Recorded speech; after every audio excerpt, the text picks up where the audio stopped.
let's think about your education and how to make sense of what you're doing and the relationship between what you learn and careers.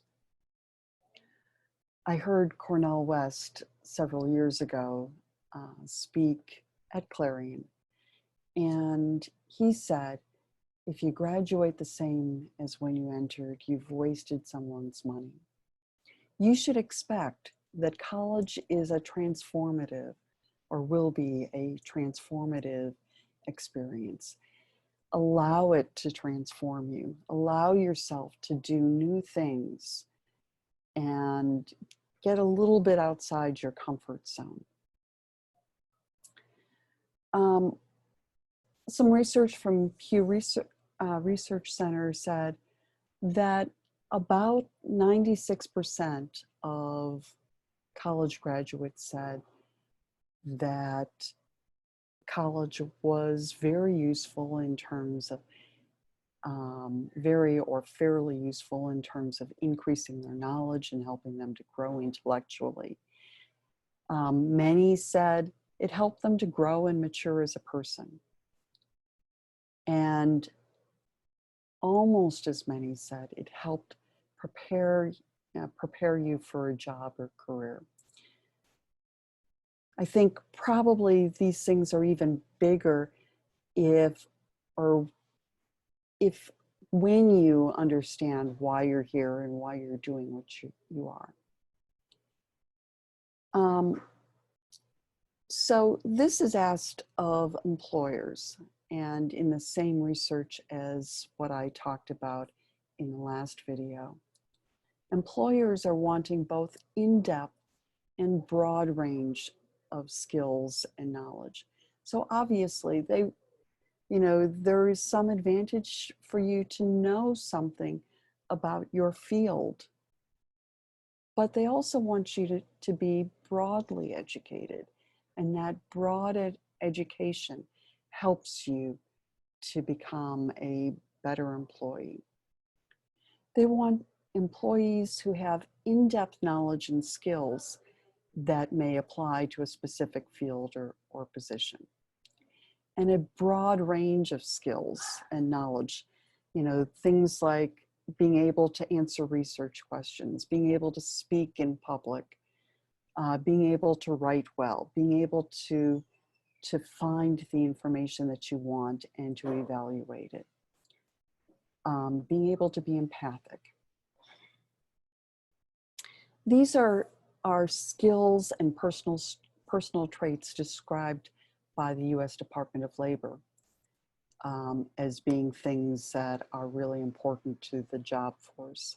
Basic skills like reading, writing, mathematics, speaking, and listening. Thinking skills, being able to be a creative thinker, make good decisions, to visualize a problem, and to think critically. Personal qualities, self-esteem, self-management, stress management, and responsibility. And people skills, such as social skills, teamwork, and leadership. And you might stop and think about some of the ways that your courses, or even just this course, is building those or these kinds of skills. Certainly as I'm approaching this course, I'm thinking about how I can build in opportunities for many of these kinds of skills.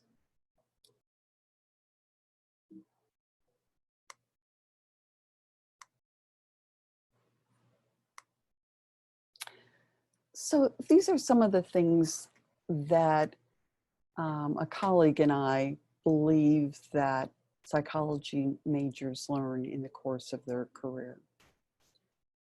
Clearly some interpersonal skills, just in terms of the learning about other people, learning about how or what kinds of places that they run into problems, and how to work well or work effectively in groups.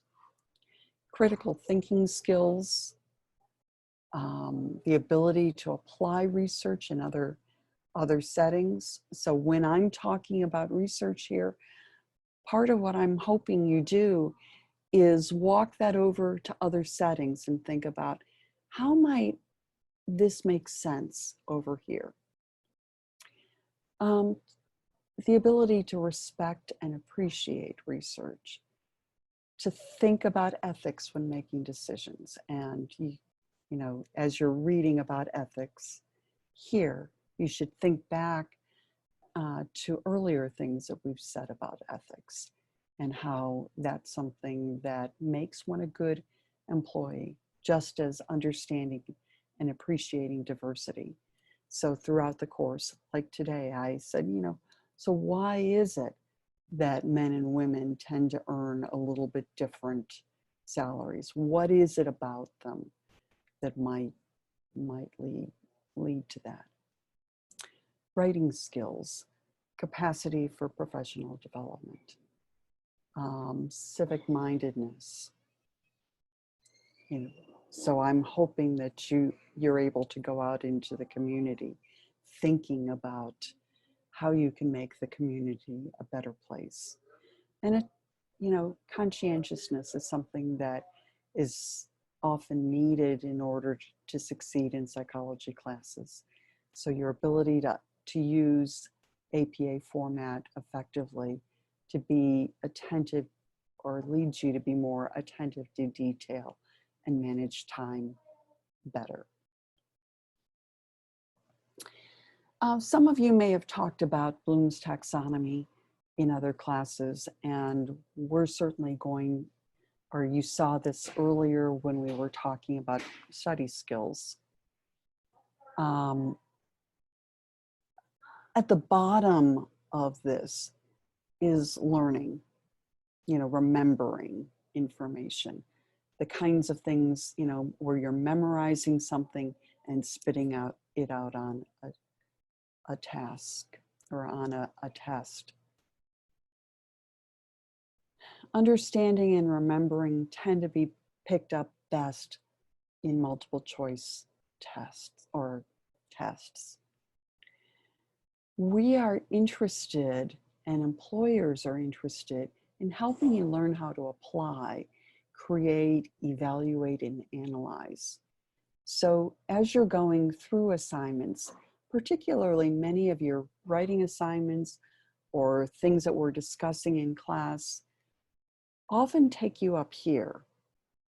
You know, if I'm asking you, for example, with your experiential assignments, I'm there asking you to apply the information, maybe to analyze it, to pull it apart, to think about how it relates to you.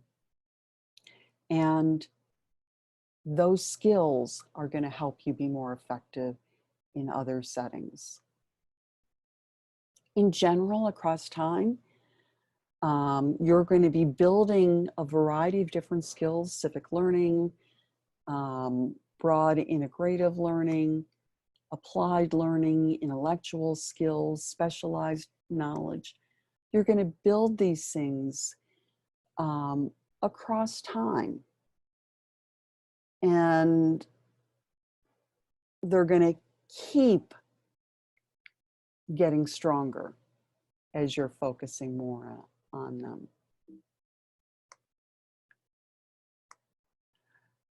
Psychology tends to focus primarily on these particular things: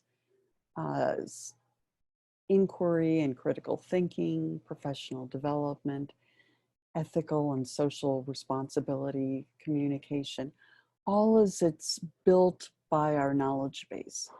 Those of you in other majors may emphasize some of these to greater or lesser degrees.